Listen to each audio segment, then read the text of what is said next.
UPPCS बहुत ज़्यादा discussion करने के बाद अब मेंस की तैयारी में बिल्कुल जुट जाना चाहिए। जिन्हें 2021 के लिए भी प्रिपरेशन करनी है उन्हें अभी से मेंस की अपने नोट्स बना के रख लेने चाहिए। तो डिस्कस करते हैं वो कौन सी बुक्स, जो बुक्स को बहुत लिमिटेड रखते हैं, जितना मैंने लिमिटेड करने की कोशिश की है काफ़ी सर्च के बाद। और मुझे नहीं लगता कि मोटी मोटी किताबें, जब मार्केट में इतनी चीज़ें हैं तो मोटी मोटी किताबें छानने की और वेस्ट जो ट्रेडिशनल तरीका है पढ़ाई का उसको बदलना पड़ेगा। ज़्यादा ऑनलाइन प्रीफर करिए, पीडीएफ डाउनलोड करिए और इस तरह से अपनी पढ़ाई को करिए, क्योंकि कोई फ़ायदा नहीं है अब उस तरह की पढ़ाई से। ट्रेडिशनल आप अपने नोट्स बनाना बहुत ज़रूरी है।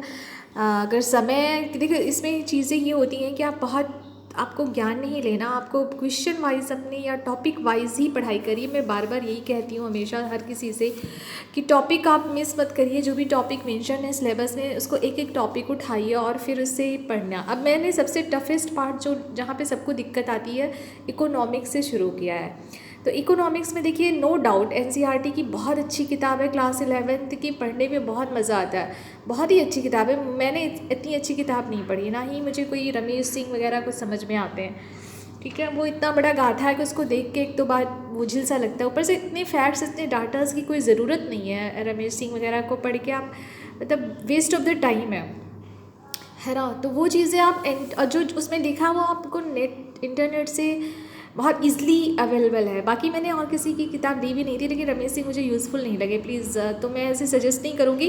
मुझे बहुत अच्छी लगी NCERT class 11th, NCERT class 12, ये दोनों किताबें नो डाउट बहुत अच्छी हैं, हिंदी में भी हैं, इंग्लिश में भी हैं, तो इसे आप प्रेफर करिए। दूसरी चीज़ ये है कि पीआईबी जो है उसको साइट्स को खंगालिए और बजट, इकोनॉमिक सर्वे, क्योंकि पॉलिसी इकोनॉमिक्स में देखिए आप जो भी हैं आपके ट्रेंड या आपके कॉन्सेप्ट ही पूछे जाते हैं। नीति क्या है डायरेक्ट उसमें मेंशन है, वो पूछा जाता है। नीति आयोग क्या है, आप ये सारी चीज़ें बेसिक्स चीज़ें हैं। भाई आप आरबीआई क्या करेगा, आरबीआई की रूलिंग पावर क्या होती है, फिजिकल डेफिसिट्स कैसे कंट्रोल होता है, इंडिया की अभी प्रॉब्लम क्या चल रही है। तो इकोनॉमिक जो पार्ट है वो ज़्यादातर करेंट रिलेटेड है और आपको अपनी आँख नाक कान खुले रखने होंगे। जो इस तरह की न्यूज़ लगातार आती रहती हैं उन्हें ग्रैस्प करना होगा। तो ट्रेडिशनल तो इसमें नहीं चल पाएगा, कॉन्सेप्ट क्लियर करिए। और मुराल जी की एक यूट्यूब है, मुझे बहुत पसंद आई, जो भी मैंने यहाँ पे आपको सजेस्ट किया वो खुद मैंने फॉलो किया है। तो मुराल जी का जो यूट्यूब है वो बहुत अच्छा है, आप उसको जाइए, आपको एक बार ही आप उसको देख लेंगे तो मुझे नहीं लगता तो दोबारा आपको कभी इकोनॉमिक्स जैसे सब्जेक्ट में कभी कोई प्रॉब्लम आएगी। तो इस तरह से करिए और अपने को अपडेट रखिए। सर्वेज, बजट और विज़न के नोट्स अगर आपको मिल पाते हैं तो वेल एंड गुड। तो बस इतना ही रखिए और अपने नोट्स लगातार बनाते जाइए, ठीक है। एक बेसिक नोट बनाइए और एक वो जो करंट अफेयर से अपडेटेड हो तो उसको उसमें ऐड करते जाइए जो नया आपको मिले। तो इतना ही रखिए इसमें यूपीपीसीएस के लिए स्पेशली, बहुत ज़्यादा घुसने की ज़रूरत नहीं है। हिस्ट्री में देखिए, मॉडर्न हिस्ट्री के लिए एनसीईआरटी नो डाउट अभी भी बहुत बेहतर है। क्लास 10th जैसे क्लास 8th में दिया हुआ है मॉडर्न हिस्ट्री, फिर 10th में है, 12th में है, तो इनको जोड़ के पढ़िए। जब हिस्ट्री लेके बैठ रहे हैं इन तीनों को बुक्स को रख के पढ़िए तो मज़ा आती पढ़ने में, क्योंकि वही चीज़ें लेवरेट करके दी होती हैं आगे क्लास में। फिर अगर आप चाहें तो बिपिन चंद्रा, और दोनों को रिफ़र मैं नहीं करती, पर मुझे अपनी अपनी सहूलियत है, पर मुझे बिपिन चंद्रा ज़्यादा अच्छे लगते हैं। आपको अगर स्पेक्ट्रम पढ़ने में मज़ा आ रही है तो आप स्पेक्ट्रम प्रेफर कर सकते हैं। वर्ल्ड हिस्ट्री के लिए मैंने केवल विज़न नोट्स को प्रेफर किया है, क्योंकि वर्ल्ड हिस्ट्री एक एनसीईआरटी भी आप इसमें देख सकते हैं। एनसीईआरटी की बुक बहुत अच्छी है क्लास 9th की, आप इसको देखने के बाद आप विज़न के नोट्स प्रेफर कर सकते हैं। एंशिएंट हिस्ट्री में तमिलनाडु बोर्ड की क्लास 11 की बुक है, बहुत अच्छा मटेरियल है उसमें। कला और साहित्य को लेके, आर्ट एंड कल्चर को लेके बहुत ही अच्छा मटेरियल है। और या फिर NOIS मुझे बहुत अच्छा लगता है उसका मटेरियल, किसी भी बुकिस्ट चीज़ों से अच्छा दिया हुआ है NIOS में। इसकी वेबसाइट पे जाइए, बहुत ढंग से दिया हुआ है। ज्योग्राफी भी बहुत अच्छी दी है, पर हिस्ट्री के लिए इसको लोग ज़्यादा प्रेफर करते हैं। या फिर नितिन सिंघानिया की एक बुक ले लीजिए, लेकिन नितिन सिंघानिया की बुक से खंगालना बहुत मुश्किल हो जाता है, उतने क्वेश्चंस आते नहीं हैं। तो आप देख लीजिए अपने हिसाब से आपको क्या सूट करता है।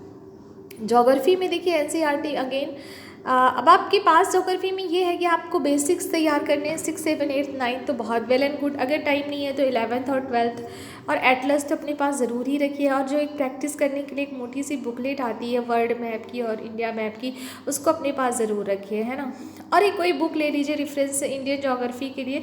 देखिए ज्योग्राफी में क्या हो रहा है अभी कि हम जो वो वाला पार्ट है, सेकेंड वाला पार्ट, वो ज़्यादा डिफ़िकल्ट हो जाए, जिसमें कृषि, भूमि सुधार, सिंचाई, फसलें, ये सब आती हैं। तो ये वाला ज़्यादा लोग नेगलेक्ट कर देते हैं और यहीं से मात खाते हैं। फिजिकल ज्योग्राफी तो लगभग सबकी कवर हो जाती है, फिजिकल और वर्ल्ड ज्योग्राफी, पर यहीं पे लोग फंसते हैं जो अप्लाइड वाली ज्योग्राफी है।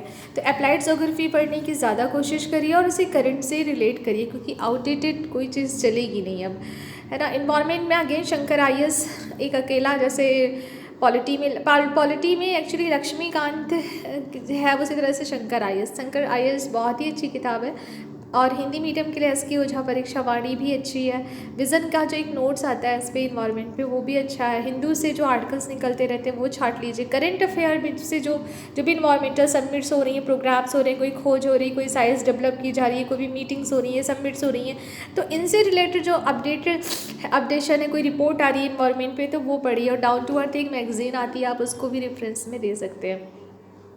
सोशल इश्यूज़ पे कोई मैं किसी बुक को, रामा हुजा को लोग प्रीफर करते हैं, पर मुझे पसंद नहीं आती वो सब बुक्स, क्योंकि सोशल इश्यूज़ ऐसे टॉपिक है जैसे पॉवर्टी। आपने पॉवर्टी लिख लिया, पॉवर्टी में जितने भी उसके इंडेक्सेस है उसको लिख लीजिए। OPHI की कोई रिपोर्ट आई है, कोई वर्ल्ड बैंक की रिपोर्ट आई है, कोई इस तरह की रिपोर्ट से उसे अपडेट करते रहिए। उसके एक डिफिनीशन सिंपल से लिख के उसके सारे एस्पेक्ट्स उसको लिख लीजिए, है ना, कि ये है। इसी तरह से पॉवर्टी है, बेरोजगारी, अनएम्प्लॉयमेंट है, इंडस्ट्रियलाइजेशन है, प्री इंडस्ट्रियलाइजेशन था तो उसका क्या इम्पैक्ट था, तो वो सब नोट करते जाइए। और अगर आपको कोई करंट आर्टिकल्स अच्छा मिले तो उसको नोट कर, क्योंकि ये सोशल इश्यूज़ के टॉपिक, देखिए महिला है तो महिला में आप जब वर्ड वुमेन लिख रहे हैं तो महिला में आपको क्या करना, आप महिला को हिस्ट्री में भी क्वेश्चन पूछ लेते हैं, इससे ज्योग्राफी में भी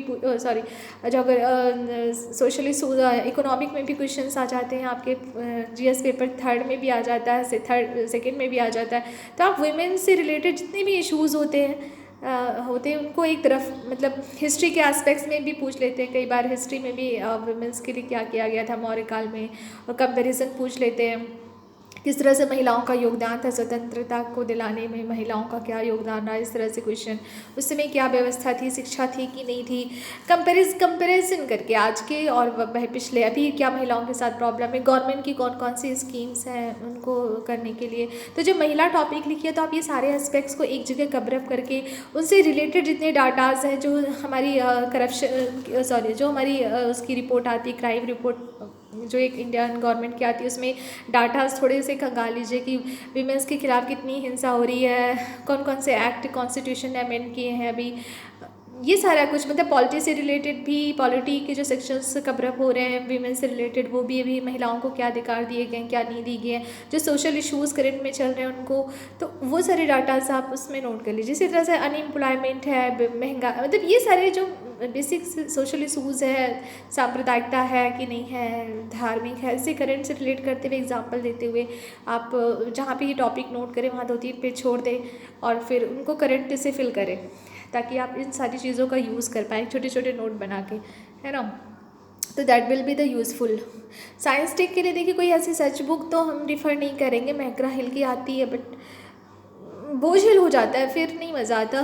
तो आप ऐसे करिए, NCERT बायोलॉजी पढ़ लीजिए 11th की, और थोड़ी सी न्यूज़ से अपने को अपडेट रखिए। विज़न की एक बुक लेट आती है छोटी सी साइंस टेक की, उसको पढ़ा लिए। Down to earth magazine, again Yojana Kurukshetra है, गवर्नमेंट्स की वेबसाइट्स हैं। बाकी आप करंट अफेयर्स से ही बहुत ज़्यादा रिलेटेड टॉपिक है, आर्टिफिशियल इंटेलिजेंस, क्लाउड, अपने दिमाग से सोचिए कि कहाँ कहाँ ये चीज़ें, भाई हेल्थ कोई भी सेक्शन होगा, चाहे वो कोई भी इंटेलिजेंट हो, चाहे वो कोई, तो वो कहाँ कहाँ प्रभाव डालेगा, आपके आसपास इन्वायरमेंट में किस किस चीज़ों का प्रभाव डालता है। तो उस तरह से उसको करेंगे तो बहुत ही अच्छा आपका एक मटेरियल आपको मिल जाएगा। और सेल्फ नोट्स बना के रख लीजिए इस पर। एथिक्स पे भागने की ज़रूरत नहीं है, सब कुछ अवेलेबल है, D सुब्बा राव, लेक्सिकॉन और विज़न नोट्स, इन तीनों में से ही आप कोई एक प्रीफर करके आप अपना पूरा एथिक्स पढ़ सकते हैं, और प्रैक्टिस करके क्वेश्चन सॉल्व करिए पिछले साल के, देखिए आपको बहुत अच्छे एथिक्स तैयार हो जाएगी। अगेन इंटरनेशनल इशूज़ में और पॉलिटी में मुझे लग रहा है पॉलिटी में तो सबको पता है कि रामबाड़ एक लक्ष्मीकांत है, इसलिए मैंने यहाँ पे नोटिफाई नहीं किया। लक्ष्मीकांत के अलावा और डीडी शो बस इसके अलावा तो कोई मुझे नहीं लग रहा। और करंट जो इशूज़ है वो तो आपको अपडेट करने ही पड़ेंगे। क्लास 9 की सोशल वर्क की किताब आती है, आप उसको पढ़ लीजिए। हिंदू जागरण, न्यूज़पेपर, मैगजीन, आर्टिकल, वेबसाइट्स जो भी आपको मिले इंटरनेशनल रिलेशन से रिलेटेड वो भी पढ़ लें। तो ये सारी कुछ है आपके, ये थोड़े से डिटेल्स है। बहुत लिमिटेड रखिए और ज़्यादा अपने को अपडेटेड रखिए, क्योंकि जो भी प्री में भी जो क्वेश्चन पूछे जाते हैं एग्रीकल्चर से या कुछ भी जैसे पूछे जाते हैं तो वो करंट रिलेटेड ही ज़्यादा होते हैं। तो आप करंट से रिलेट करके अपने को ऑनलाइन जितना प्रेफर करेंगे उतना ही आपको पढ़ने में भी मज़ा आएगी। तो इतना ही था सिंपल, होप सो कि पसंद आया होगा। पॉलिटी के लिए मैंने इसलिए नहीं बताया क्योंकि पॉलिटी सब जानते हैं। पॉलिटी की हालांकि वैसे एनसीईआरटी की बुक्स बहुत अच्छी हैं, बहुत मज़ा आता है, आपको कॉन्सेप्ट बहुत जल्दी क्लियर होते हैं, तो उनको पढ़ने के बाद ही आप लक्ष्मीकांत उठाइएगा।